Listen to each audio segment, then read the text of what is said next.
Prepare to experience the strongest radio allowable by law. Secrets will be revealed. Myths dispelled. From the studio gym where excuses never apply, it's Superhuman Radio with your host, Carl Lenore.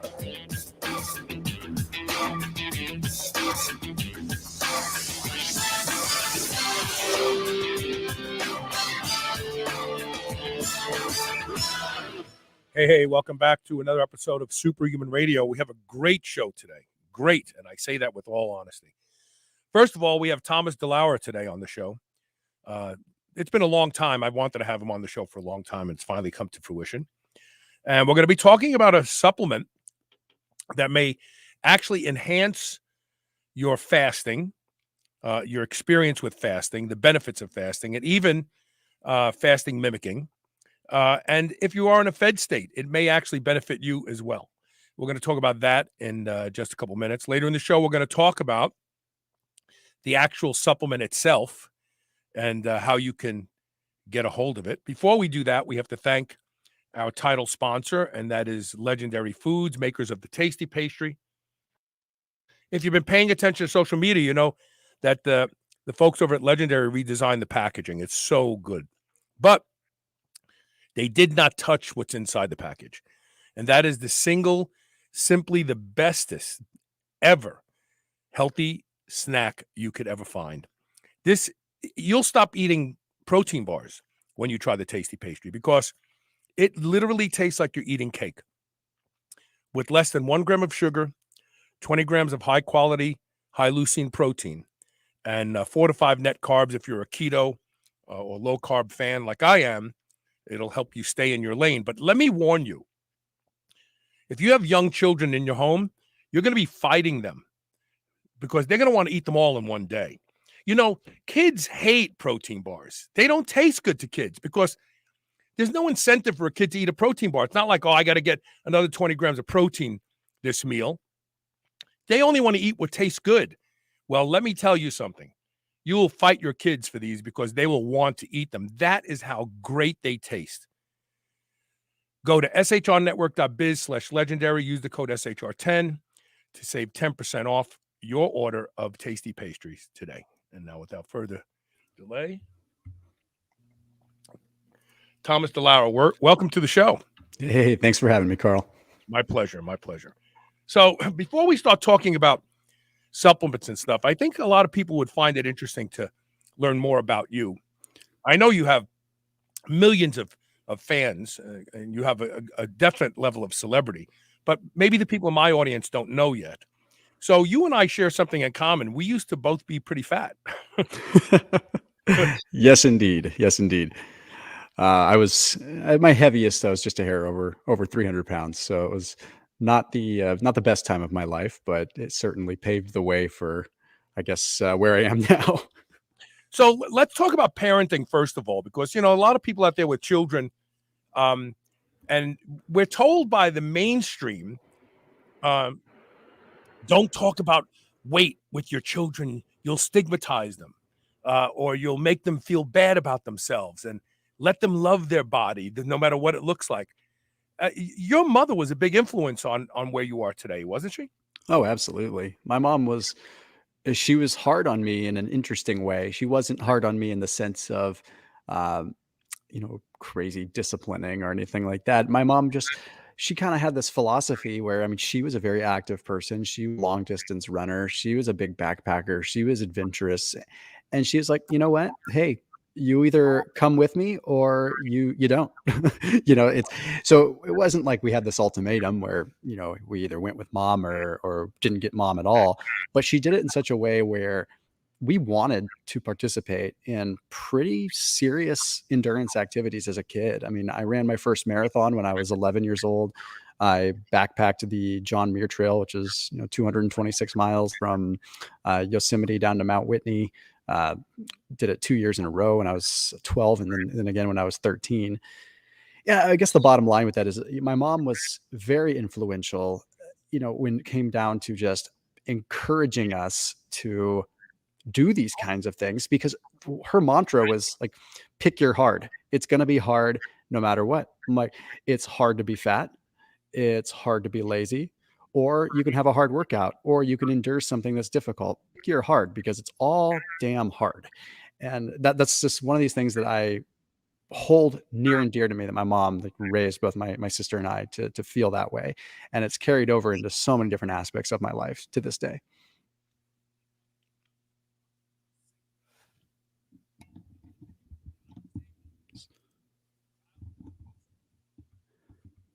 Carl, I don't know. Your audio seems to cut out there. Okay. Am I There back now? Go. Yep, you're good. I'm waiting for a new board. I just ordered a new soundboard. This one has some sort of problem with it. No worries. The country of Singapore eliminated completely childhood obesity in under 3 years. And they did it in a way that we could never do here in America, because you got feelings or everything. Feels. Yeah. You feel something, They literally made fun of fat kids. They made it policy. Parents made fun of their children. Children made fun of fat. And guess what?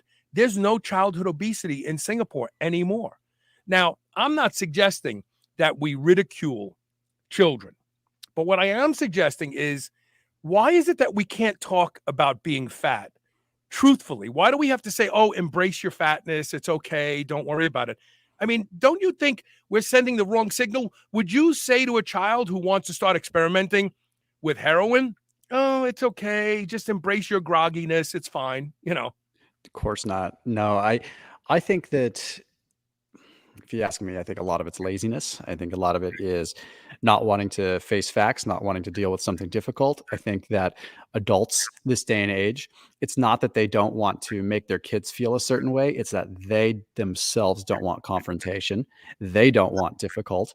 I face it as a parent, not in that category, but in other categories. I mean, it's you avoid certain things, you sweep things under the rug that may or may not be good for their upbringing, because you don't want to face it. As parents, we've all faced a situation where you let your kid get away with something just because you want to avoid the tantrum and you don't want to hear the screaming that is inevitably going to come.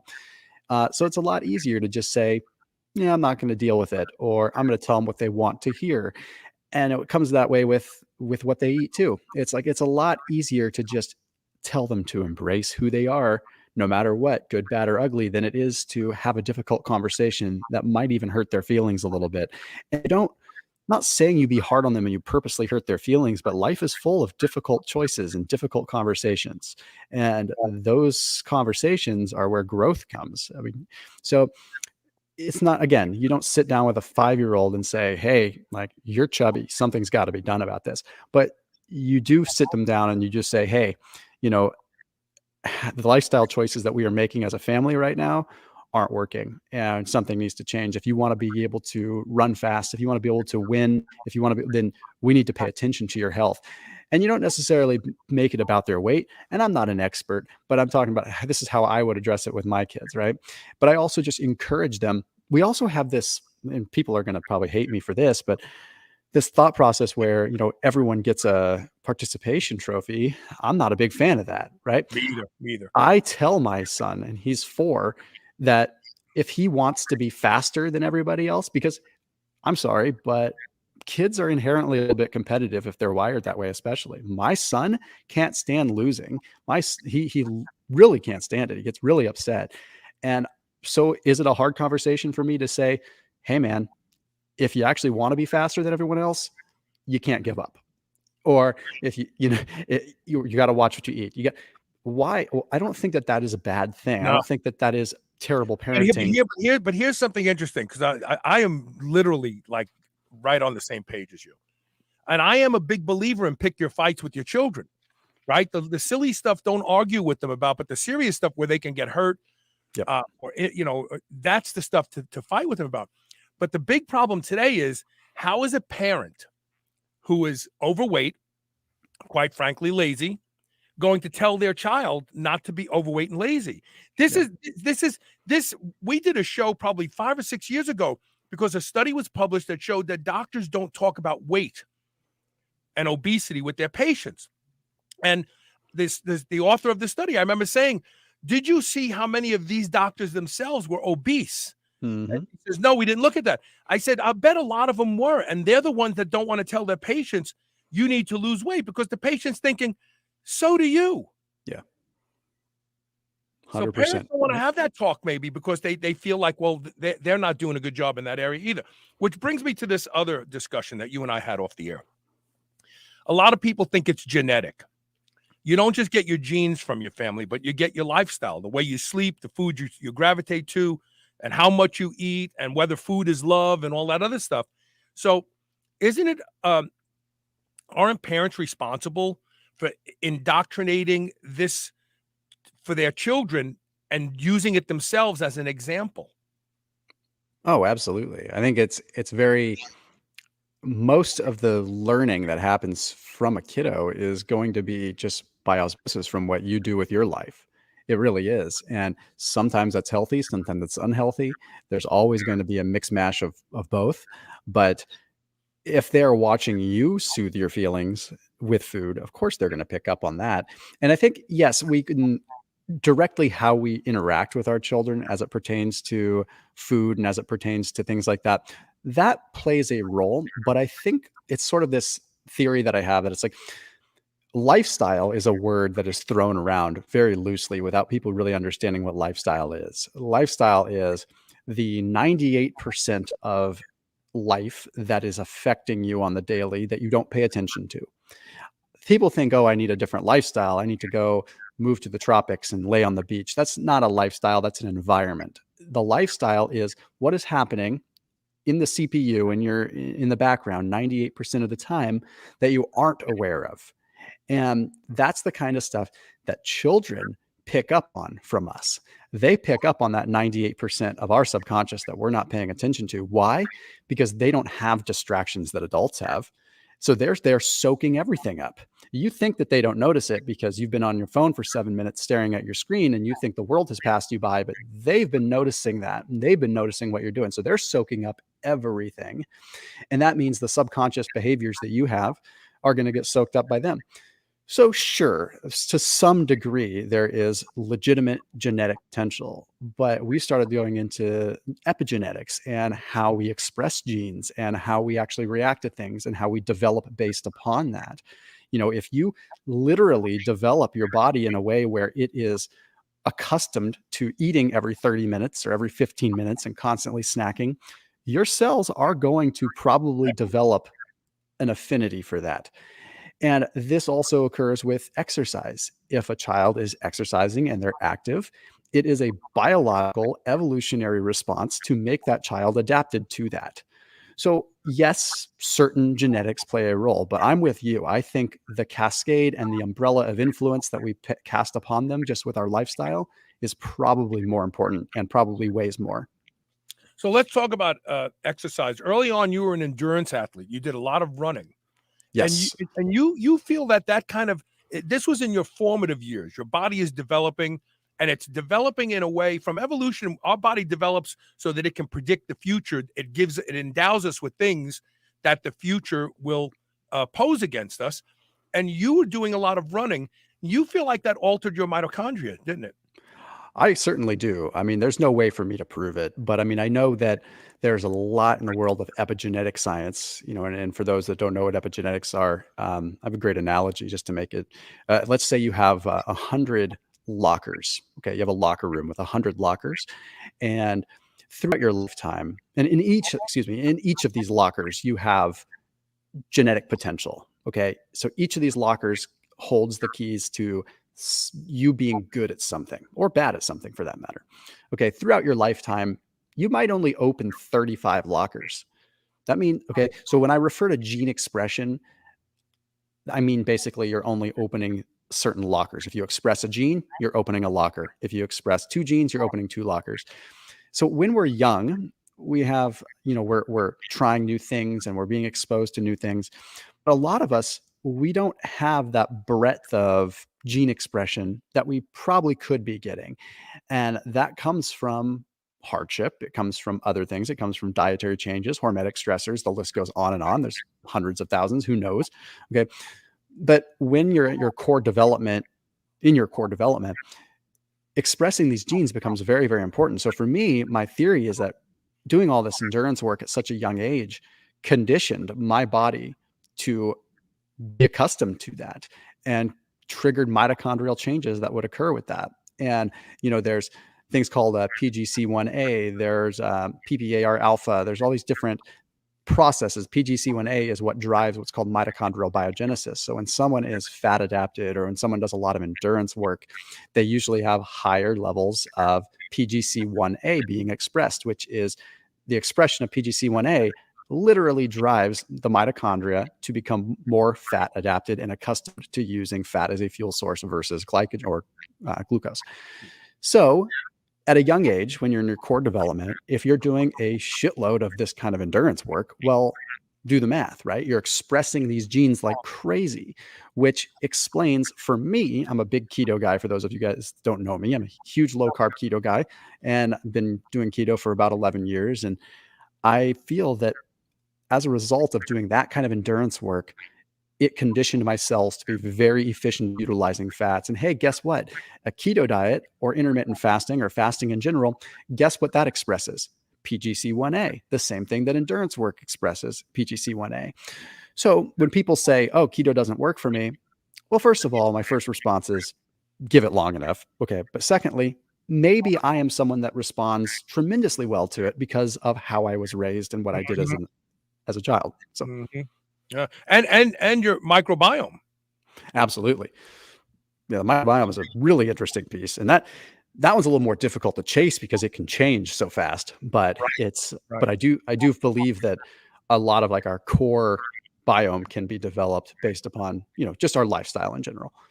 Absolutely. Yeah. And the good thing about mitochondria, about microbiome is it literally changes within days. So if you start a ketogenic diet and you do it right and you really do keto and you don't cheat and you don't, lie to people because it's only hurting you, the microbiome will alter so that you can get more nutrition out of a ketogenic diet. Carnivore is very big too. Any opinions of carnivore, Thomas? I think carnivore works really well for who it works for. I've experimented with it. I've done it for a couple of months and I felt good. Not as good as I feel when I have vegetables in the mix, but maybe that's just me, right? I mean, I've been around the block long enough to know that there's different strokes for different folks and bio-individuality, and certain things are going to thrive on. With carnivore, I think one of the leading pieces there is the inability to cheat. It's a very black and white. So just as keto is to the standard American diet, because keto automatically puts you in a box, it works very well for people because it just simply puts them in a box. When I first started keto 10, 11 years ago, there weren't a lot of these delicious keto treats that there are now. So it was very easy for me by default. When I went into keto, it was like, okay, I'm eating whole foods because like there weren't delicious keto treats. Keto treats make it difficult, but they also make it sustainable. So it's a love-hate relationship without a doubt. Carnivore puts you in an even bigger box, or even smaller box, I guess I should say. You have very little wiggle room and it's very hard to screw up because as long as you stick to the ground rules, you're not going to deviate and you're going to be close to zero carb. You probably are zero carb unless you're, having raw dairy, raw milk, things like that, which are going to contribute some carbs. So, with that, that's going to play a role in a lot of things. So I think that is why it works so well for so many people. But of course, the inflammation piece is a big piece too. And, Yes. at the time of airing, this is January. January is World Carnivore Month. So a lot of people interested in carnivore right now. When you drive ketone values up that high, you're going to have an anti-inflammatory effect. So there's a lot of numbers to show it. People that do carnivore have pretty darn low levels of inflammation. CRP, IL-6, IL-1 beta, a lot of these things are squashed, which is a very good indicator. That's why people feel so good. And when your brain isn't inflamed, when your joints aren't inflamed, it's a Pavlovian response. You start feeling good. You say, shoot, this is what I want to keep doing. So I can see how it creates such a cult-like following in the carnivore community, because the people that feel good with it feel really good. Now, I could poke holes in it. I think that this is purely theory, and I completely expect for people to get backlash for it, but it's just a theory. It doesn't mean it's the concrete truth. I do think that the microbiome adjusts to carnivore, but it would definitely start to diminish in diversity. Now, the concern that I have with a diminishing diversity is that I think that a diverse microbiome via the gut-brain axis is really responsible for a lot of brain development. And perhaps, when we were eating like our ancestors 1,000, 2,000 years ago, perhaps we didn't have the huge advances in IQ and the huge advances in brain development that we have now, because we weren't eating as diverse of foods. And maybe the bringing of foods from other different regions of the world has expanded our microbiome to such a degree that it's actually enhanced the gut-brain axis as well and allowed our brains to flourish. So it's kind of interesting. It's a theory. It doesn't mean that carnivore people are going to get stupider. That's not what I'm saying. But I'm saying, yeah, you're going to go carnivore for so long that you're going to go backwards and you're going to be a caveman, because there's a lot of attributes of a caveman that I would certainly like to adopt within my life. I think we've all seen that liver king guy floating around on Instagram eating raw liver. It's pretty interesting. Yeah. But the point is that I have mixed feelings on carnivore. I think that it works really well for who it works for. I just felt digestively a little bogged down with it. It didn't work. Yeah. Yeah. And you know what's interesting? We can all agree that medicine should be patient specific, right? We like the new movement today is individualized medicine, but somehow diet isn't like that. I have a real frustration when diets become cultish. Yes. When you have a cruise for your diet, oh, we're going on the low carb cruise or the like. I start to suspect that there's some skullduggery at work, because yes, you should not have a membership card for your diet. Diet should be chosen based on how it works with your body. And maybe some people can't be keto. Maybe some people can't be vegan. Dr. Chris Matt, well, before he even had his PhD, he came on the show years ago. And we talked about the fact that the microbiome of people who can successfully be vegan is very unique, and probably less than 1% of the population possess that microbiome that can literally extract everything just from vegetables. And the rest of the people have become nutrient deficient. So I think we need to get away from this cult approach to diet. 100%. I've been losing followers lately because I've been speaking out on that. And it's because I've been such a keto, and I mean that in a good way, because I've been speaking about this a lot, and it's something that I think that I'm going to speak to keto specifically. As someone that has had their life changed, and my wife had Hashimoto and was very, very, very sick with autoimmune conditions before keto. I'll go on record and say keto basically saved my wife's life. I'm indebted to keto for changing my life, and I respect it for what it is and how powerful it is. So I get just unbelievably pissed off when people take the keto diet that worked so well for me in terms of how it really, really should be done and how it should be talked about, and they turn it into this dogmatic cult where it's the only thing that people should do. And it frustrates me, because that is what is going to destroy keto. That is what's going to, that's what makes, and I did a video about this and people just didn't understand. I titled it The End of Keto. And it was simply because of, like, people that are broadcasting keto as like this cultish kind of diet, dogmatic approach to it, that is what the media and the mainstream have a heyday with. They take that and they say, look at these people, they eat nothing but meat and cheese, and they take all the wrong propaganda and spin it. And that is going to destroy something that really does have legitimate scientific advances with it, because keto is powerful and the research is demonstrating that it has amazing attributes. It may be very powerful for Alzheimer's. It may be very powerful for neurodegenerative diseases. It's very powerful as an anti-inflammatory approach. It is epic. And it's so frustrating that you have a crowd of people that just want to make money off of it, that just go ahead and say whatever they want to say and make it a cult. Problem right there. They want to turn it. I mean, we have fasting apps now. Yep. Really? Like, you need an app to fast? It's such a simple premise. You don't need anything to fast other than stop eating at 6 p.m. and don't eat again until 10 the next morning. There you go. You just fasted. Yeah. Go ahead. No, it's straightforward. And we end up, it's this dopamine itch that we always need to scratch, and if we're not scratching this dopamine itch with food by eating every hour, then we at least need to scratch that dopamine itch by looking at our fasting timer. And Joel Green likes to say baby talk. This is good, this is bad. And that's not true, because it's good for some people and bad for others. Taylor C. says kids need to be taught emotional management and awareness, and weight management will follow. Any opinions on that statement? That's a very, very good point, because I think that at the same time you can start talking to children about their food intake and things like that is about the same age that they start disciplining their own emotions a little bit. I can speak, like my 4-year-old is just now getting to an age where it's interesting, because I'm noticing the little wheels turn in his head when we tell him no to something, and all of a sudden it's like, oh my gosh, it's actually clicking, and he's actually understanding no, and understanding the reason, and understanding that emotional management. And it's a very good feeling as a father seeing that click, because there's that just terrible 3-ish age where it's just it's frustrating, because there just is, everything's a fight. So it's just interesting to see that. So I definitely agree with that.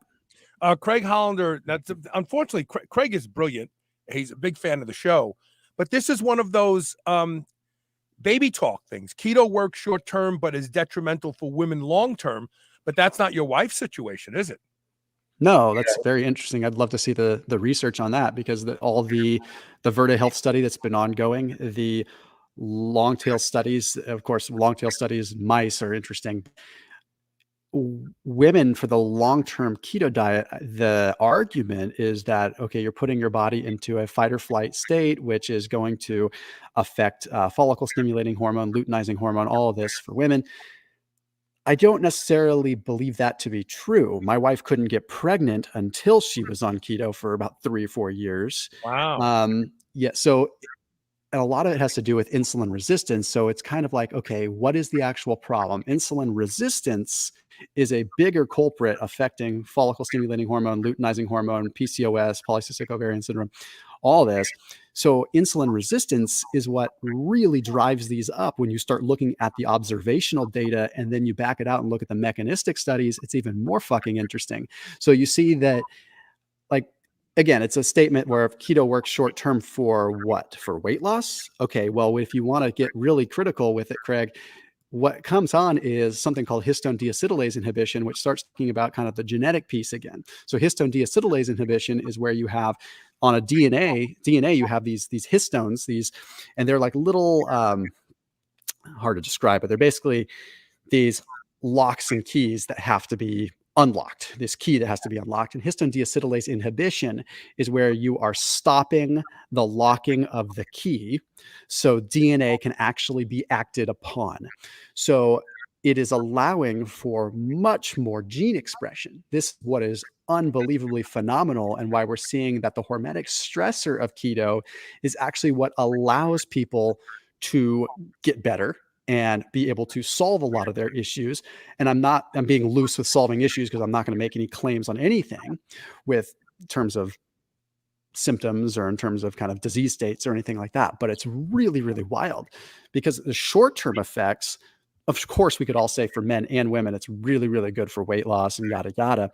But there's so many holes that you can poke in that theory, because you could say, oh, it's glycogen, it's water loss, it's this, it's that, which to a certain degree is true. But with keto, what else is interesting is women actually, believe it or not, respond better to keto than men, because women respond better in a lipolytic sense to catecholamines than men do. And that is in the data, in the exercise data. It's really interesting that women respond better from a fat loss perspective with epinephrine and adrenaline, norepinephrine, than men do. The primary driver for fat loss, outside of course, thermodynamics within the ketogenic spectrum, is going to be driving up catecholamines, driving up epinephrine, which drives up, of course, the stress response, which allows lipolysis to occur. It activates hormone-sensitive lipase, and there goes that cascade there. Women respond better. And the reason behind that is probably because women were traveling longer distances. If you look at it from an evolutionary perspective, this was the theory. Women maybe traveled, whoops, sorry, I lost my headphones for a second. Women travel at a longer distance. Let me plug this back in. And generally carrying children. There we go. You still got me, right? And generally, yeah. And generally they were carrying children on their hip. So you got me? I lost audio for 1 second. Hang on. Okay. Or actually, I can hear myself in my head. Can you? Is your board working? Yeah, okay, I can't hear you. Oh, hold on. I can hear you. Can you hear me? Test. Mm-hmm. Test. You know what? Let's take a break. Let's take a break. Can you hear me, Thomas? Thomas. That's interesting. Hang on. I know you Thomas, guys can hear me. Can you hear me? This is live radio, baby. This is how it goes. No editing. We're going to take a quick commercial break. That's what we're going to do here. We're going to take a break. Test. Yeah, I can hear myself in my mic, so I know the mic's working, but and you can't hear me. Test. I can see my audio. My audio is working. We're going to take a break. Sit tight.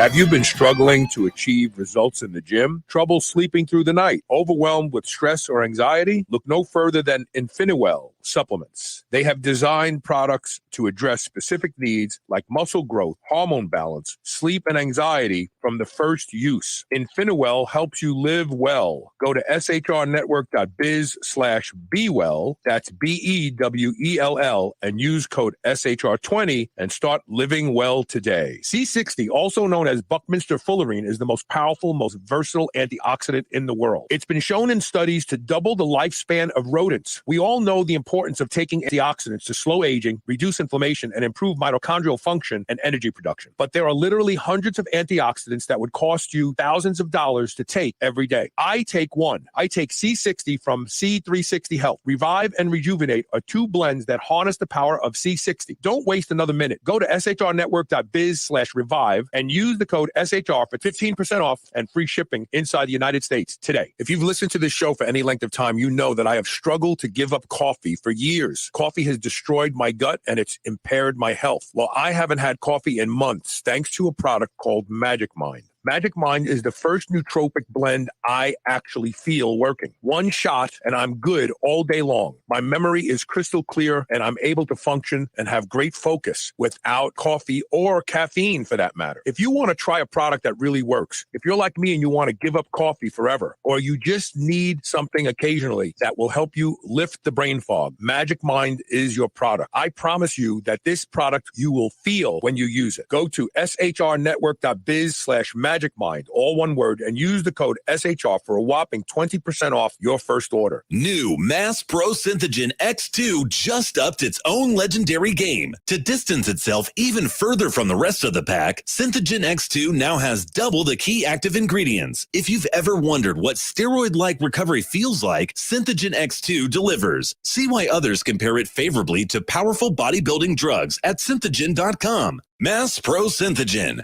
When you train with it, you'll gain with it. If you've listened to Superhuman Radio for any length of time, you know I'm a big proponent of peptides. One of my favorites is GHK-Cu, the blue copper peptide. It has the ability to repair and regenerate more youthful expression of skin cells, reversing the signs of aging. Restore Cell's Stem Cell Awakening Serum, along with their other products, contains potent formulations of blue copper peptides and only the highest quality organic ingredients. Superhuman Radio listeners can now save 25% site-wide. Go to shrnetwork.biz/blue and use the code SHR25. Remodel your skin today. Dogs should be powered by fat and protein, not carbs. That's why Visionary Pet makes low-carb, ketogenic dog food for dogs of all breeds and life stages. From kibble to freeze-dried and even low-carb treats, all Visionary Pet recipes are very low-carb, ketogenic, and made with 100% real meat protein. Shop now and use code SHR for 20% off your first order today. Your dog deserves the lifelong benefits of optimal nutrition. Make the switch to Visionary and see why smart dogs eat low carb. Spit that out right now. This is the Superhuman Channel.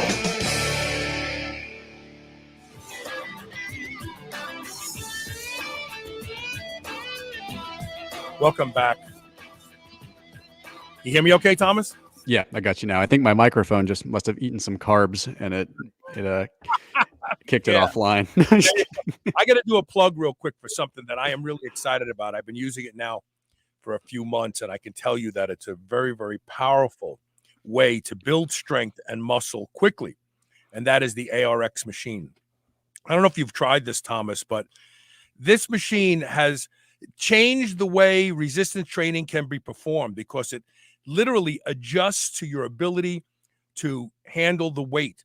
So, all of us have done negatives. You do a concentric, and then you wait for the eccentric, and you go slowly. If you can do a curl with 100 pounds, but you can handle 150 pounds on the eccentric, this machine adjusts and gives you the weight that you can handle.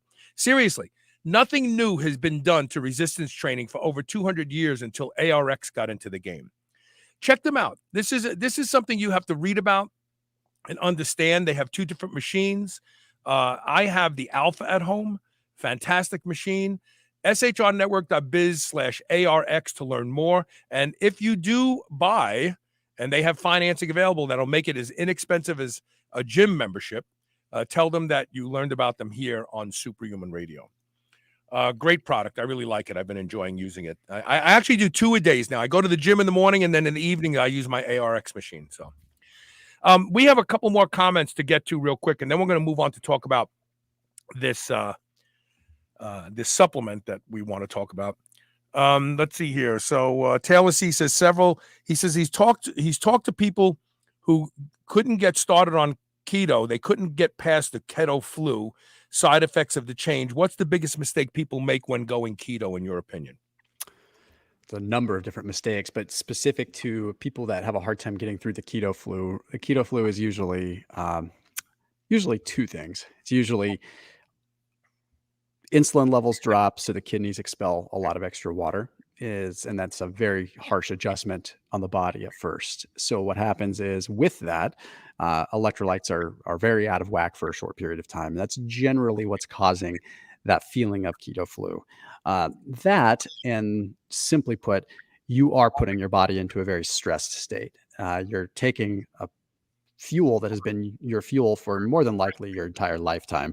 Most people that are starting keto and getting a keto flu have never gone a period of low carb. That is a pretty serious stress response. And that's kind of like, to Craig's point, what he mentioned, like that stress response can sometimes be bad on the hormones. It can, and it takes adaptation. And that's the hard part, is the studies are just now getting long enough, right? But with the case of keto flu, when that happens, that stress response is going to trigger a fair bit of oxidative stress. And that oxidative stress is a lot for the body to deal with in and of itself. But I would say more often than not, what ends up happening with that is when people are going keto, they start getting to that point where they have the keto flu. So they have a couple of carbs, they have something small to kind of like tide them over, and they end up sitting in this gray area. That gray area is the most dangerous spot you can be, because if you're keto, you're going all the way and you're going into ketosis where your body is having the opportunity to create a different fuel source, in this case, ketones, or get adapted to utilizing fats. This is a very important part, like the most important part. Okay.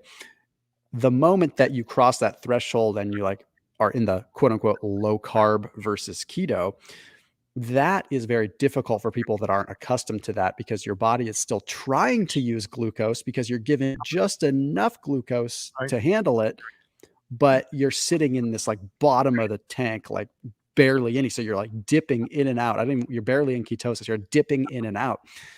As you get more advanced, that's an okay state to be in. That's actually that's where fat loss actually occurs very well at that state.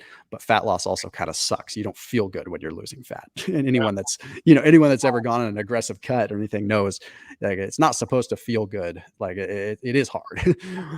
So that's usually what happens with those kinds of situations. So you could increase the fat content to try to drive up ketone levels, but I think that's kind of splitting hairs. I think the biggest thing is, getting salt into the equation is really the big issue that most people face. They're not getting enough electrolytes, things get messed up. Also, tone down your training a little bit, just go for walks, kind of get the body used to that fat adaptation and used to utilizing fat that way through beta oxidation. There's a number of different mistakes that people make, but those are probably the big ones when people just start. So Craig Hollander, I'm not going to read the whole thing, but he qualified his statement saying that it does cause hormonal issues, and that most of the studies have been done on male rodents. Sex differences have not been really made clear. And he quotes a researcher, Dr. E. Dale Abel, at the University of Iowa Department of Internal Medicine. And this was presented in 2019 at the New Orleans Endo conference. So that's up on the post if you want to go look at that. But he agrees with you. And then lastly, this is the last one. Then we're going to talk about the supplement. James Baum, who's a friend of mine, says, "Hi, Thomas. This is James from Keto Dessert Company." Hey, James, what's going on? And quick response to Craig. I'm familiar with that study. The operative thing we have to pay attention to there, because it's not incorrect. What can happen is it doesn't have anything to do with the fats, the carbs. It's the hormetic stressor and kind of how that can skew progesterone estrogen ratios. So with people that are premenopausal or perimenopausal or anything like that, a big factor. We have to pay attention to that. But one thing I want to point out, because I know we got to move along, the most operative part of that statement is most studies of the ketogenic diet for weight loss.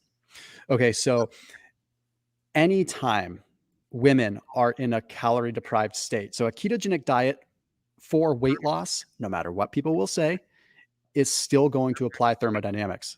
Calories in, calories out application still applies there. So that means if they're in a ketogenic diet for weight loss, they not only are having them in keto, but they also have them in a deficit.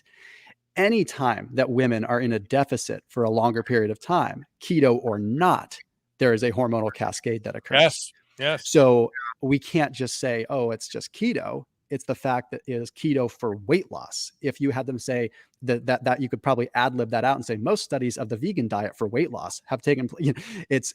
That right then and there, women have a harder time being in a deficit for longer periods of time. And we've seen that in the bodybuilding communities, right? Women crash their hormones. They lose their period. They become amenorrheic. Absolutely. Good point. Very, very good point.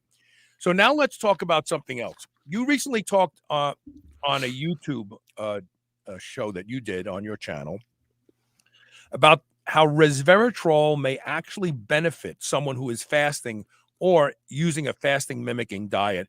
The fasting mimicking diet is becoming more and more popular for people who have a hard time fasting. It's under 600 calories a day. I don't understand why they just didn't call it calorie restriction, because we know calorie restriction does all these things as well. But have it as your. So talk about resveratrol. Yeah, resveratrol is interesting. So, I would go out on a limb and say it's probably one of the more powerful antioxidants being talked about right now. I think it's more powerful than a number of different, exogenous antioxidants, and might even be more powerful than some of the endogenous ones. I think what's so interesting about it isn't necessarily the antioxidant components of it. I think it's how it can drive up autophagy, not even in necessarily super high dosages. Now, autophagy, those of people that are familiar with fasting, one of the big benefits of fasting is autophagy. Now, make no mistake, autophagy is occurring regardless of whether you're fasting or not. Autophagy occurs during exercise. Autophagy, might be occurring in my pinky toe right now. It's happening, right? It's not like fasting is the only way to get autophagy, but autophagy is sort of a cellular recycling. It's like a survival of the fittest piece. So think about when you're fasting, you're inducing autophagy because your body is running out of fuel, and it says, I need to scrape together what I can, and let's go ahead and scrape together the useless stuff that we're not really using right now and use it for fuel. So the body uses that. So as a result of that, you end up having this consolidation. When that happens, then of course things seem to run a little bit better, and you just have this refreshing. With resveratrol, it can stimulate autophagic flux through a couple different pathways. Now, it can do that independent of fasting. So what that means is that when you're not fasting, you can potentially drive up autophagic flux and drive up autophagy even in the presence of food, which is pretty cool. On the contrary, or I shouldn't say on the contrary, but further that, you can add it into the mix when you are fasting and potentially enhance a fast by driving autophagy up even further. So really fascinating stuff coming out. I mean, especially when you start looking at how it can affect sirtuins and all this stuff. But it also drives up AMPK. So it's essentially putting you in a deeper fasted state via a different mechanism too. So not just via autophagy, but it can actually drive up AMPK, which can be phenomenal for potentially for fat loss. It can be phenomenal for all these other kind of results that we're trying to obtain from fasting. See, I really think the people that really need to focus on resveratrol are the people who are doing intermittent fasting, but then eating abundantly in their eating period, and or those of us who style ourselves as athletes and we eat a lot. I mean, I eat 4,500 calories a day. That's a lot of food. But I also want to take advantage of autophagy. I also want to take advantage of the upregulation of sirtuins. I also want to take advantage of the blood sugar management, which may be the reason all these other cascades occur. We know that ragingly high blood sugar triggers the production of senescent cells. We've talked about that on the show with Dr. Blagascloni numerous times. And actually, resveratrol milligram for milligram outperforms metformin without turning off mTOR. Now, this is a big one because people are taking metformin today as an anti-aging drug, but it's not a good idea. And I've talked about how it's not a good idea since the beginning. I've never gotten on the metformin bandwagon because anything that interrupts protein synthesis is going to make you frail over time. And while you may be 100 years old in a diaper, in a wheelchair, in an institution, waiting for someone to change your diaper, that's not a good thing because muscle is metabolic currency, and you need to keep adding that to your carcass every single day. And metformin interrupts that. But resveratrol is a powerful blood sugar controller, isn't it? It is really interesting. Yeah, the data with the blood sugar control is quite fascinating because it's seeming to outperform metformin, which the mechanisms are still a little bit unknown. I'm careful to talk about mechanistic actions because you never know. Like there's so many different variables going on.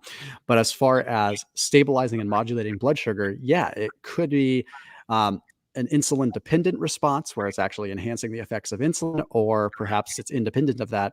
But to your point with the mTOR piece, there's lots of different actions of mTOR and different pathways with mTOR that we need to be paying attention to. And one of the things I want to make a point on is if you're taking something like metformin, and the same kind of people that are taking metformin for longevity are also people that are probably fasting for longevity, just by default. It's just kind of like they swim in that same pond and probably consume the same kinds of research and content. I highly advise against metformin during a fast, or even if someone that's practicing fasting, because fasting in and of itself is catabolic, okay, despite what some of the fasting community might say. you're not eating, you're going to break down muscle. But one of the most important things that you can do while you're fasting is stimulate the preservation of muscle by doing what? Working out, moving, keeping tension on the muscle, because if you don't use it, you lose it, and you got to keep it relevant. Okay. If you're Increasing ketones, because ketone bodies have been shown to preserve muscle in a recent study. Absolutely. End of last year. Oh yeah. They're very, very, very leucine sparing. But from a simple evolutionary standpoint, okay, envision this. If you're not eating, you're fasting, and you're sitting on the couch, your body is going to say, oh, well, it's metabolically expensive to maintain muscle, so let's go ahead and start breaking down this muscle. Clearly, this guy's not using it. But in the contrary, you got someone that's fasting, and they go and they keep some tension on their body. They do a light workout, but the body is going to say, oh, hey, well, this guy's not eating, but he's clearly using that muscle. So let's not burn that, because that's obviously critical for survival, because this guy's using it. So it's a simple, remaining relevant. The reason that happens is because there's not just global mTOR. There is what's called localized mTOR. Okay, so localized mTOR is actual mTOR that is occurring at an individual muscle level, not just at the systemic global level. Now, when you look at metformin and mTOR-C and these different mTOR pathways that are more global, you're turning off all mTOR. And remember that mTOR is the opposite of autophagy. Okay, so we need to have a balance. If you have too much autophagy and not enough mTOR, you're never building muscle and you're never maintaining muscle. If you have too much mTOR and not enough autophagy, you have cancer cells, you have things like that. So that's very important to maintain that balance and that integrity. So with something like metformin, my concern is that you're turning off mTOR so much, just like you said, that your fasting is going to accelerate muscle wasting. Whereas something with resveratrol, where it doesn't inhibit global mTOR, it still allows for the localized activation of the mTOR pathways like ULK1 and everything like that. That is hugely beneficial. So not to mention the sirtuin effect, which has an effect on muscle as well. All right, we have to take a break, but when we come back, I'm going to tell everyone, some of my audience knows this already, one of the more fascinating things mTOR is responsible for. But you'll have to wait till after the break. Stay tuned. We'll be right back with more of Thomas DeLauer.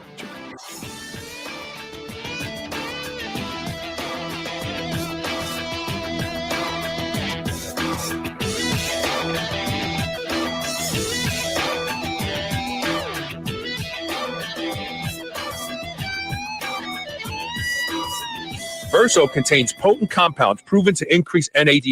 NAD+ is arguably the most important molecule in the body, and without it, you would die in less than 30 seconds. It's responsible for a number of physiological processes, one being that it guides longevity genes called sirtuins to direct cells in the body to perform their jobs. NAD+ levels drop with age, and when they're low, there isn't enough to guide sirtuins, so your cells start to break down. This explains why the body ages, and consequently wrinkles appear. There is less benefit to exercise. It takes longer to recover, and an older body is not resilient like a young body. Start reversing biological age now. Go to shrnetwork.biz/Verso and use the code SHR for 20% off plus free shipping on your bottle of Verso today. The holidays are over, and it's time to set your eyes on new goals for the new year. In the thick of winter and sick season, it's more important than ever to support your immune system so that you are strong, healthy, and able to tackle your 2022 goals. Did you know that one of the biggest ways you can boost your immunity is by supporting your gut health? It's true. In fact, 70% of your immune system is in your gut. That's why it's time to get Biome Breakthrough. Biome Breakthrough has powerful probiotics, prebiotics, as well as a one-of-a-kind ingredient called IGY Max. IGY Max is a patented egg-based protein that enhances gut health, reverses damage caused by antibiotics, and even helps with immunity threats. By taking Biome Breakthrough daily, you'll eliminate bad bacteria, feed good bacteria, build up your immunity, and repair your gut lining all at the same time. Go to shrnetwork.biz/biome and use code SHR for 10% off and get a full year, no questions asked satisfaction guarantee. MK Supplements grass-fed beef liver is from 100% pasture-raised New Zealand cattle. Unlike other manufacturers, they use a gentle freeze-drying method to turn fresh liver into a powder before filling it into gelatin capsules. Additionally, they don't use hexane or any other harsh chemicals to defat their organ meat. From the glass container and metal lid they use to package their products to the recyclable shipping materials they use for delivery, their goal goal is to provide the highest quality, most eco-friendly supplements on the market. Go to shrnetwork.biz/liver and use code SUPERHUMAN to receive 15% off your order today. If you've listened to this show for any length of time, you know that I have struggled to give up coffee for years. Coffee has destroyed my gut and it's impaired my health. Well, I haven't had coffee in months thanks to a product called Magic Mind. Magic Mind is the first nootropic blend I actually feel working. One shot and I'm good all day long. My memory is crystal clear and I'm able to function and have great focus without coffee or caffeine for that matter. If you want to try a product that really works, if you're like me and you want to give up coffee forever, or you just need something occasionally that will help you lift the brain fog, Magic Mind is your product. I promise you that this product you will feel when you use it. Go to shrnetwork.biz/Magic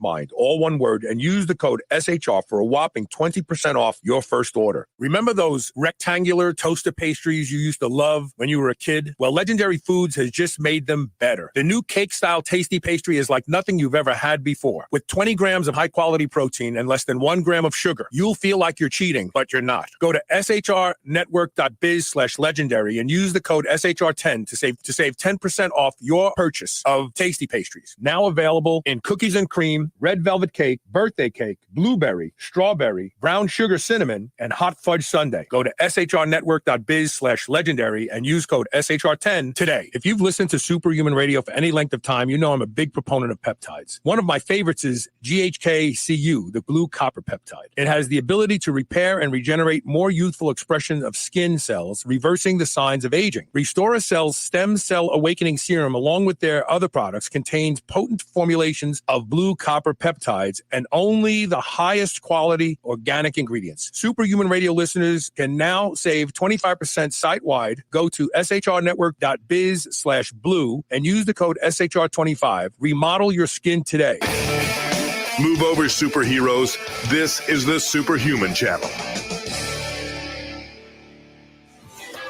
So Natalie put up a couple pictures of Thomas back in the day when he was bigger than he is today. I'm going to put these pictures up real quick. So look at this. There he is in 290 pounds on the left. And today, here's another one. Look at that, man. You were really carrying some weight in that picture there on the left. I mean, my gosh, that must be where you were 300 pounds, I bet. Yeah, just about. But look at this, folks. Look at the shoulders on this guy. It's obvious that he had the structure. And there he is on the cover of Iron Man magazine. Kudos, man. Really. But when you look at your shoulders, you realize that there was a lot of muscle underneath all that fat. Oh yeah, for sure. No, I mean, I'm very transparent about, I didn't just turn into a big fat slob. That wasn't what happened. I mean, I did eventually, but after I started to beat up my knees quite a bit from running, when I was about 17, I was running a half marathon and just tweaked something. There was no trauma. I didn't jack up a ACL, MCL, meniscus, nothing, no actual trauma, but something really, really hurt on the outside of my knee. That was kind of the end of that phase of my running career. And I needed to kind of rebuild a little bit. So I got really into bodybuilding at kind of like a lot of 17-year-olds do. So I got super into it, started putting on muscle. And I think similar to like you had mentioned, like Dave Palumbo, I think because of my endurance background, I was able to put on mass pretty quick. So I got kind of obsessed with that. And then I said, okay, well, I'm going to start eating a bunch and drinking weight gainers. And I mean, I literally, Carl was consuming for a while there, 7,000 to 9,000 calories a day. I mean, it was ridiculous. I was blending tuna and orange juice and olive oil in a shake to get calories. And so that was all great. Then I started realizing that, oh, cool, I can eat fast food and put on muscle. And then it started turning into Mounds and Almond Joy were my pre-workouts. And if it fits your macros, right? If it fits your macros, Pop-Tarts, right? I made myself pre-diabetic in a year. And then I stopped training because I was like, oh, I'm just trying to, I mean, there's a lot in between there, right? Of kind of decreasing my training volume, dog crap training, DC training. And then it turned into I'm just going to sit around and continue to eat this. And so I continued to eat 8,000 calories a day for about 6 months while I wasn't training. And I put on about 50 pounds just of crap. And then that just kind of continued. Then it got, there was a lot of kind of space in between there. So it was a bulk that went totally wrong and just turned it into a terrible lifestyle. And you see that with a lot of like amateur bodybuilders where they kind of start that and then they never come back from it. They go down the obesity route, and it can be really bad. Fortunately, I wasn't looking in the mirror the way that I should. And fortunately, I came across, I was working in the healthcare sector at the time. So I shouldn't say they came across me and were like, hey man, like we're watching you like really put on a lot of weight. This is really bad. And that was kind of the aha moment for me, because I didn't really see myself as having a problem. I was so disillusioned. I thought I was still okay, and then I'm like, now I look back at the pictures and I'm like, oh my gosh. And I look, my fasting blood glucose was like 115. And like, it took me years to get that back. It took me like 5 years, even after I lost the weight, it took me like 5-6 years to get my fasting glucose down, get myself out of pre-diabetic stage. It's letting me know that like the damage can happen fast, really fast. So one of the things that mTOR is responsible for that people may not realize, and this is why I'm not a proponent, this is yet another reason I'm not a proponent of metformin. mTOR is responsible for forming memories. Memories are basically proteins, folded proteins that have a syntax. The amino acids have a syntax, and they're folded up and they're put away in your brain. When you recall a memory, your brain goes and retrieves it, and it reads it, and you go, oh yeah, remember that time we were deadlifting together, Thomas, and blah, blah, blah. And then when you're done, it has to fold it back up and put it away. And all of that mTOR is responsible for not only the initial formation, which happens at night during memory consolidation during REM sleep, but every time you recall a memory, mTOR goes to work. And this idea that I know a guy, I'm not going to mention his name, because he wrote a book that saved a lot of young men with AIDS back in the day. But he used to come on the show once in a while. And about 9 years ago, he said, I'm not drinking milk anymore. I'm not eating red meat. IGF-1 is bad. mTOR is bad. And I'm like, dude, it's not bad. We would not be endowed with it. It's part of our evolutionary journey. Baby talk, it's not bad. There's something else going on. Yeah. And I don't know how he's doing because I haven't heard from him, but I think it's a horrible idea to block IGF-1 and to block mTOR. There are ways to modulate them. There should be a rhythmicity to them. They shouldn't be turned on all the time or turned off all the time. Yeah. What about that? Yeah, that's the thing. And people also think that autophagy and mTOR, have to be at 100% one way or the other because they are antagonistic. I shouldn't even say they're antagonistic. They oppose each other. They're just different, right? That doesn't mean that they can't have them occurring at the same time in different. So yeah, it's very interesting because again, I think unfortunately the world of social media makes it so easy to just say like mTOR is bad and people are going to run with it. And it's, we get a lot of the vegan community that wants to kind of sit in that camp that mTOR is bad. And I'm like, the vegan community, and I'm not even picking on them. I guess I'm picking on the statements, but I don't have a problem with vegans at all. It's just, they are the ones that should be the most concerned with making sure mTOR is relevant so that they're not catabolizing. Like if anything, they should be the most concerned with mTOR because it becomes that important. So yeah, it's definitely, and then there's a longevity aspect to it, but I'm not fluent enough in it to really speak on it as an expert at all. I just had read a few papers that say like mTOR still plays a role in the actual like longevity process, not just from a muscle sparing effect. Of course. So it's, I can't remember the mechanism there, but it's very interesting. So it's just like anything. It's like with me being a keto guy, I still do targeted ketogenic dieting where I have carbs added into the mix for carb backloading in specific times. It's like with anything, especially with longevity, I think it's horrendously dangerous to sit in one camp and not think about the biological processes that occur. And actually something occurred to me this morning, and people can poke holes in this, whatever, totally, because this has not been vetted. This is totally raw, uncut, something that occurred to me this morning when I was sitting in my sauna. I was like, you don't hear a lot of time about athletes dying in the middle of their careers from natural causes. And I was just like, this totally feel free to poke holes. Like, this is nothing, and let it be known 100%. This is not Thomas making a scientific statement. It was a random thought that occurred that kind of made some sense. Like, there's the youth situation. Like, maybe it's a younger person that they're not being exposed to so much stuff, but we hear about young people all the time that get cancer and die, or get sickness and die, terminal illness and die. But you don't hear a lot about mainstream professional athletes dying in the middle of their careers. A lot of times they die shortly after or later on. And my thought process was like, I wonder if there's actually a statistic that shows that proves that or demonstrates that. Because like someone that is really just moving all the time, constantly stimulating mTOR through movement and through anabolism and taking care of their body and moving, which I think is the number one thing about everything else. Movement is medicine. Move, move, move. Never just let yourself be stagnant.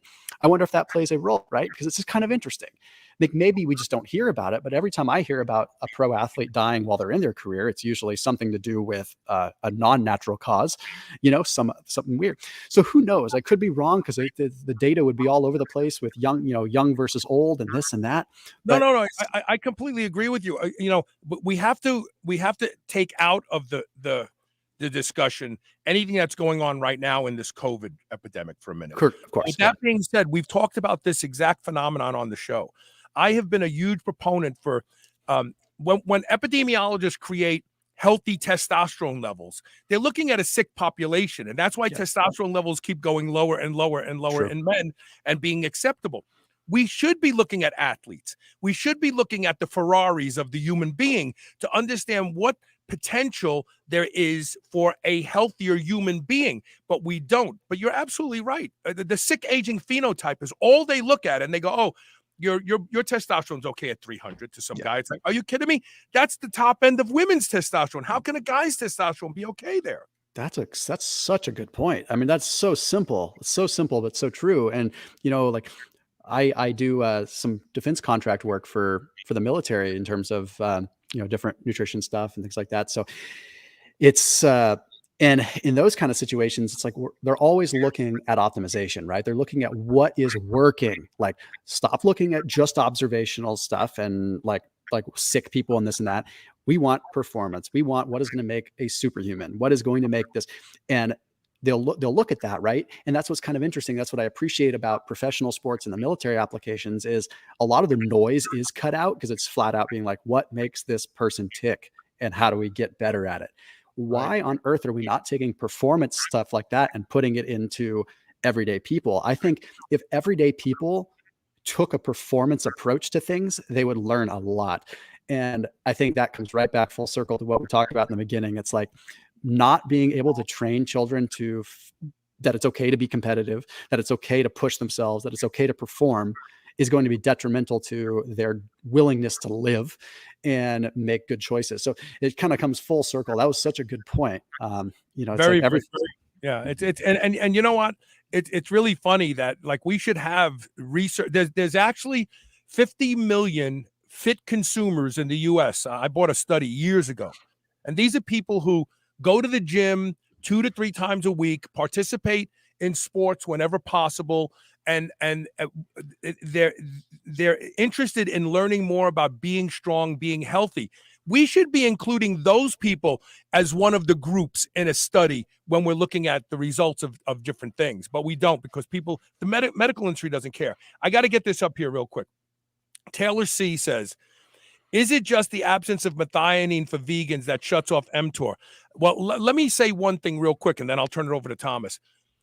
Methionine is not a bad thing if you're having enough glycine in your diet. Yeah. Glycine neutralizes methionine. The problem is we don't eat the visceral organs any longer. Nobody eats the grizzle on the end of the chicken. Everybody wants stuff that's so easy to chew, they can suck it through a straw. If we included more collagen, buy the tough steak. The cube steak is the best cut. It's tough because it has collagen in it. If we ate more collagen, methionine is not a problem at all. Yep, that's exactly what it is. It's all context. Methionine is not. Also, too much methionine can be bad, right? It's those sulfur aminos can be detrimental if there's too much. So it's all a matter of context. Because when you remember that the human body is just amino acids that are broken down into the labral pool and then reassembled into different places. It really makes things basic, right? I know. Yeah. It's amazing. People don't get that. It's like what you're eating isn't staying intact. It's being broken up and put into little packages for when it's needed later and then reassembled. Yeah. I know. Thomas, it's been really great to finally have you on the show, man. Yeah, it's been awesome, and I appreciate people interacting, and I appreciate good discussion. And Craig, I appreciate you poking holes and stuff like that, because that's what makes the world go around. If everyone just sits in their own echo chamber all the time, then what the hell are we going to do, right? No, I know. Open discussion. That's the hallmark of science right there. And Craig does say, P.S. I admire Thomas. So that's awesome. No, he's good questions. Everything has been awesome to chat about. Let's do this again, man. Thank you so much for being here today. Okay? Thank you. Take care. We're going to take one quick commercial break. And when we come back, we're going to talk about resveratrol, but not just resveratrol. We're going to talk about NAD+. There is more science coming out on NAD+ that indicates that taking NAD+ by itself may not be the best way, that the body likes to make the NAD+ on demand from precursors. And so we're going to talk about precursors, and we're going to talk about resveratrol. Stay tuned. We'll be right back with more Superhuman Radio.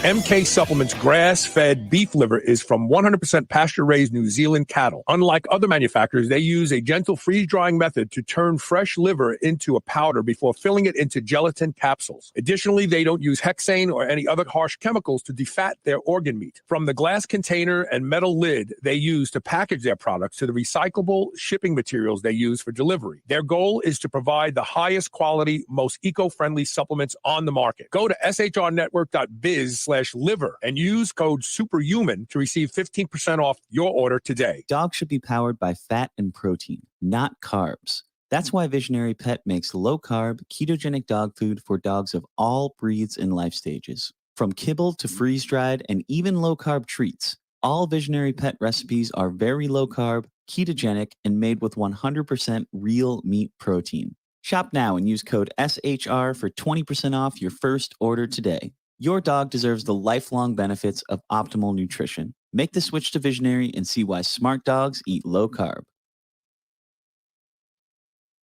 Being superhuman means being conscientious about the choices we make. White Oak Pastures is superhuman when it comes to raising livestock. They're committed to animal welfare, land regeneration, and rural revival. They responsibly manage the entire process from the pasture to your doorstep. High-quality, pasture-raised, great-tasting meat from a farm you can trust. Full nose-to-tail selections. They even have options for your pet. Go to shrnetwork.biz/whiteoak and use the code SUPERHUMAN to save 10% off your entire first order. Verso contains potent compounds proven to increase NAD+.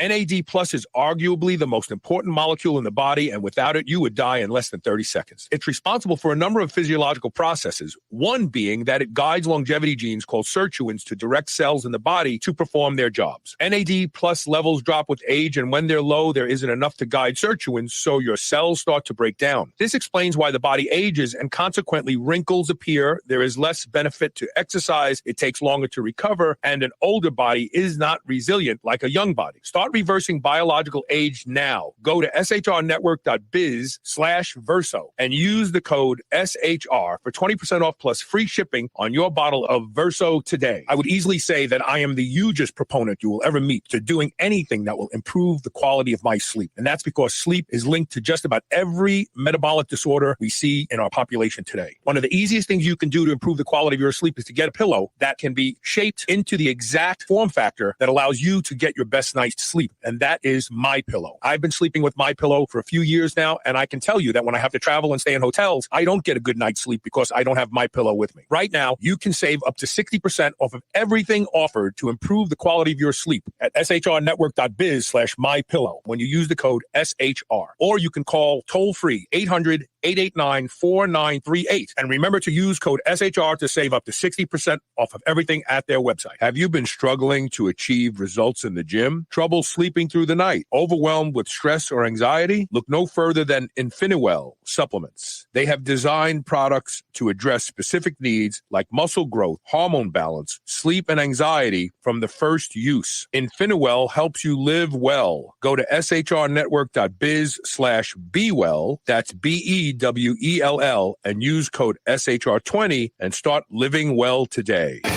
This is the Superhuman Channel, doing reps with the weight of the world.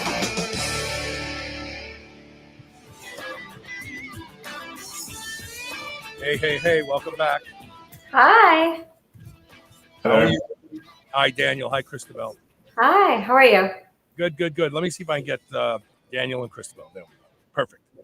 Welcome to the show. And before we start talking about Verso, we have to talk about Daniel's background because Daniel, it seems to me some of the best supplements come out of situations of adversity, people trying to save someone's life, people trying to save their own lives. You had that kind of situation, right? Your dad, I think it was, and your brother also? Yeah, I mean, I think that just what spawned my real keen interest in all things health, longevity. My father got diagnosed with early onset Alzheimer's in his 50s. So that's just been a slow regression. He's still alive and in a home. So, I mean, that's a good wake-up call to take your health seriously at a very young age. Yeah, right. I care for a special needs brother. He's mostly healthy, but he's got some unique health challenges of his own. And so he's lived with me for about 8 years now. And so why these two? These are very intelligent products to combine together. We were talking about resveratrol earlier with Thomas DeLauer. And resveratrol basically, even in a fed state, turns on a lot of the genetic switches that fasting or fasting mimicking does, which means you can still eat and you can still stimulate sirtuin production. You can still stimulate autophagy, which is magic in my opinion, number one. But also, why did you pair that with something that increases NAD+? Yeah, so Nmn, and we include Nmn and Resveratrol. Nmn is a direct precursor to NAD. There's a lot of benefits with NAD, but you can't take it orally because it's too big of a molecule to actually enter through the cell. There's no known mammalian transporter. However, Nmn is the direct precursor. It enters the cell through a recently discovered transporter called the SLC1288 gene. So it enters the cell through there and then gets directly converted into NAD. And we strategically combine the two molecules because they've shown to work better together than when either of them are taken alone. So resveratrol actually binds to sirtuins, and that affects the affinity for sirtuin requiring NAD, and Nmn increases NAD. So they just work synergistically together. So there is new research coming out that indicates that taking NAD+, which I've injected NAD+ on and off for probably about 4 or 5 years. And there's lots of people that run to doctors to have NAD+ infusions done intravenously. But there's emerging research that just having all that NAD+ floating around in your body doesn't necessarily mean it will be used appropriately. And in fact, as Thomas DeLauer and I were talking at the end of the last interview, the body has this funny habit of disassembling things into their component parts and then reusing them for other things. And it's very smart that the body does this, right? So what we're finding out about NAD+ is that the body seems to benefit from NAD+ when it assembles it on demand in the cell needing it, which means that it's more important to have the precursors to NAD+ available than frank NAD+.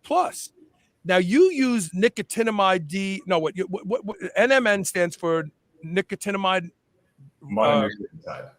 Say again, nucleotide, right? That's it. Nicotinamide mononucleotide. Right. It is and that is the direct precursor to NAD+, correct? Correct. So this is probably a smarter way to upregulate NAD+ than spending money on frank NAD+. That's correct.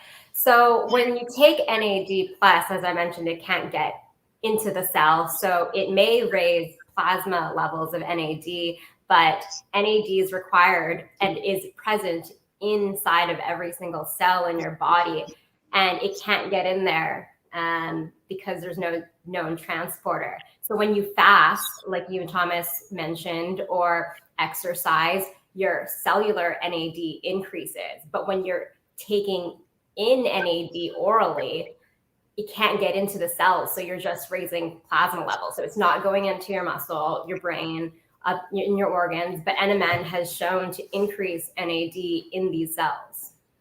Interesting. So Richard Miller says when he took both NAD+ and Nmn, it raised his blood pressure. That may be a function of the NAD+. Have you ever heard that before? No, it's unfortunate that neither of us experimented with intravenous NAD before taking Nmn for what it's been over a year now. So I recently took NAD IV, and I honestly was hoping to feel something and didn't. I didn't notice an increase in blood pressure. But I've been taking NAD for a while now, and I've been taking Nmn for a while now and have noticed a significant difference when I first started taking it, especially. Well, I'm going to ask you what differences you notice, but I want to mention something else. When people go for NAD+ infusions, they complain about feeling like they're on fire. It's probably the nicotinamide effects that make you flush. And some of them say it's very uncomfortable. And that flushing effect could affect blood pressure, Richard. So I am willing to bet you that if you took Nmn without NAD+, you would probably find out that it's the NAD+ that's causing your problem. I'm blocking a user that's putting links on my YouTube channel at the same time while I'm talking here. So that's just my guess. What did you notice, Daniel, since you've been using Nmn? Yeah, and again, this is a personal experience. We really do try and refrain from making very bold claims. We let the research speak for itself. There's a lot of brilliant researchers out there that are actually doing the basic science on this stuff in both Nmn and Resveratrol. So my personal experience was, I guess I should back up why we started taking it in the first place, because I wasn't expecting to feel anything. We both started taking it because of the longevity benefits of having NAD levels increased over time. So I was like, I'm going to look forward to this when I'm 70, was kind of my thinking. On the short term, though, I noticed just an increase in energy, endurance, mood, and a bunch of things along that line. So I take this product. I take Verso. I take it predominantly because the combination of these two compounds synergistically work. And they work on a variety of different pathways in the body: blood sugar management, sirtuin upregulation, NAD+ production, mitochondrial function, biogenesis. I mean, the list goes on and on. This is a very intelligent product. A lot of people may not realize how wonderful this product is, but I believe in both of these compounds for a variety of reasons. And both of these compounds have the ability to slow the progression of senescent cell accumulation. And that is now the new why we age. It's because of the accumulation of senescent cells. And I want to go over here to Joseph Lanigan's comment. He said, wouldn't metformin or Ozempic essentially do the same thing? These drugs cause lower circulating insulin, even in a fed state, much like fasting, although I prefer fasting to drugs or supplements. But they also have unwanted effects. And that's what you won't find with resveratrol and Nmn. So if you can go back, I'm assuming you just got here, Joe, but if you go back and listen to the beginning of the interview that I did with Thomas DeLauer, we talk about how metformin shuts off mTOR. It interrupts the ability of the body to repair muscle. And people who are on metformin long term, they lose muscle. If you look at diabetics, and they're the best examples that are on metformin, they're usually still fat. They still have a lot of body weight, so it's not helping them by the reduction in insulin, circulating insulin. It's not helping them lose body fat. But more importantly, they slowly wither away. Muscle just disappears over time. So metformin is a horrible drug, and I know everybody loves it. I've been speaking out against metformin for years, and I've always said resveratrol is a better choice if you want all the benefits of metformin without any of the negative effects. A lot of these other drugs like Ozempic, these drugs actually foul up the pancreas. They stop the insulinogenic effects of feeding, but they actually can damage the pancreas over time. And these are some of the side effects if you look at the inserts in them. So I am not a fan of either of these drugs personally. Here, let's just see something. And he says, yes, Carl, it was higher on NAD plus and not as high on. I think if you start taking this product here, you won't find your blood pressure goes up at all, especially because lowering blood sugar and insulin lowers the angiotensin converting enzyme, which is responsible for high blood pressure in most Americans today. Insulin goes up, angiotensin converting enzyme goes up, it constricts all the small blood vessels, and the core pressure of blood goes up with it. When you don't constrict those blood vessels and blood can flow out to the periphery, skin, and so on, blood pressure drops. So this is a really, really good product. So let me ask you when you take yours, and I'll tell you when I take mine. How do you take your Verso? We take ours in the morning with some MCT oil and some yogurt. Okay. Or sometimes with a coffee with just MCT and or butter. Okay. Do you ever take it with a meal? If I eat breakfast really early in the morning, then yes. But I tend to skip breakfast most days. And so I just have it with some fat for better absorption. I take it with my post-show meal. I have a Hot Logic, and there's sausage in it right now cooking. It'll be done just when the show is over. and I take my Verso then because I kind of feel like I want to take it with a meal. I want to slow down the absorption of it, try to keep it in my bloodstream a little bit longer. But there's no evidence that that's true. I think Elisa takes it first thing in the morning. Yeah. And we love this product, by the way. We really do, because we are strong believers in both of these compounds. And to have them both in one pill, it's like it doesn't get any easier. That's right. Also, it's interesting that you take it after a meal because NAD rises and falls throughout the day and actually falls after you eat. So by consuming Verso, Nmn and Resveratrol post-meal, you actually may prevent that after-meal slump by increasing your NAD levels when it's supposed to be dropping. How long has Verso been on the market now? Yeah, that's a good question.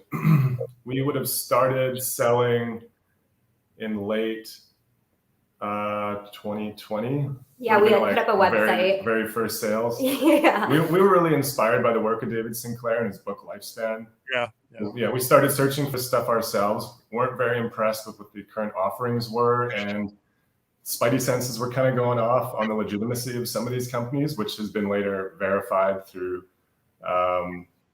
Some people have done some like third-party testing on like the top 22 Amazon brands, and many of them contain less than label claims or none of label claims. So as in 0% Nmn. So it kind of sent us down a path to find our own supply. One thing led to another. During the pandemic, we had a bit more free time on our hands. So we thought, what the heck, let's launch a company.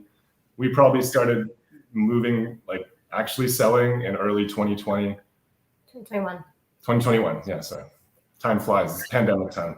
Yeah, I know, you can't keep track anymore. Yeah. I just want to promote this real quick. For those of you listening to the show, the website URL is shrnetwork.biz/Verso, VERSO. If you use the code SHR, you'll save 20% off. This is a really great product. I really, really, really love this product. And I think this is something, you know, it may not be sexy to take this, but it's going to reward you as you age. there's no doubt about it. These two compounds have been so well studied that it's not a matter of if it's going to help you. It's a matter of when it helps you. And the sooner you take it, the better you'll age. There's no doubt about it. I'm starting a little late. I wonder if it'll get rid of these wrinkles over here. I don't. Look, hey, Daniel, that's Jimmy Hoffa in there. Look. No, it's a great product. And I also want to thank you guys for sponsoring. You're a new company, and I know this was a big step forward for you to come on the show and promote the product. So I'm asking my listeners to give it a try. You know that this show is brought to you by the sponsors. And whenever possible, please patronize the sponsors, because if you learn anything on this show, you can thank the show by patronizing the sponsors. And this product is worthy of your investment. There's no doubt in my mind about it. These are two well-studied compounds. They work. There's nothing else to be said. That's it. And I'll tell you something else.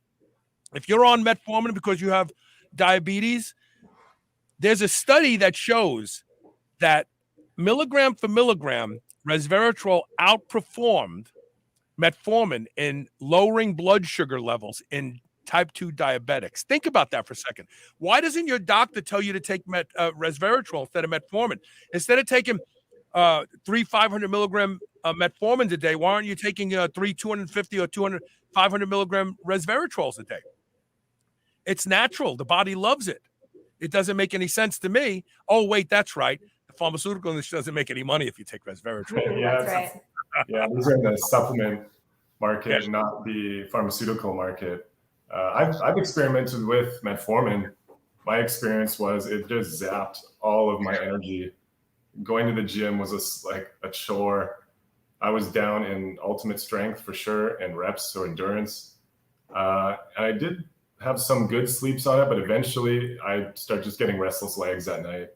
So it's something I've experimented with. It has a totally different feeling on the body than Nmn and Resveratrol does. And most people end up having some real big GI distress, at least for the first couple of weeks they start taking it. You know, and that's not fun when you're like in your car and you go, uh-oh, I got to go. I got to go like right now. Where's there a McDonald's? I don't even eat McDonald's. I just want to... No. And again, when it comes to putting things in your body, natural substances always win over drugs that are synthesized in a lab and patented by a pharmaceutical company. Absolutely. I want to thank you for being on the show. I also want to thank you for being a sponsor, and I hope that the audience responds well, because this is a product that's worth the money. It really, really is. I'm going to plug it one more time real quick before we pull the plug on the show. The product is called Verso. You boost your NAD plus and balance blood sugar and all the other benefits of increased autophagy and sirtuins without drugs or drug-like unwanted side effects. Go to shrnetwork.biz/Verso, VERSO. Use the code SHR for 20% off. So there you go. Now you know. You can't say I didn't tell you. Thanks for being here today, Daniel and Kristabel. Thanks, Laka. Take care. And that's it for today's show. The week is off to a great start. This is a great show today. Share it with your friends. You know, I say this after every show, and I really mean it. You never know. You could share this show with somebody who is pre-diabetic. They've never heard of Verso. They've never heard of resveratrol. They start doing the reading themselves, and all of a sudden they find out, wow, I'm just going to start taking this. And you could change their lives. Bill Bergman says, thanks, I'll try it out. And so did Richard Miller. He said, done. I'm going to try it by your recommendation, Carl. Thank you so much. And thank you for being here today. Those of you who contributed to the discussion, I appreciate you for being here. You add the flavor to the show. And we'll see you tomorrow with more Superhuman Radio. Take care.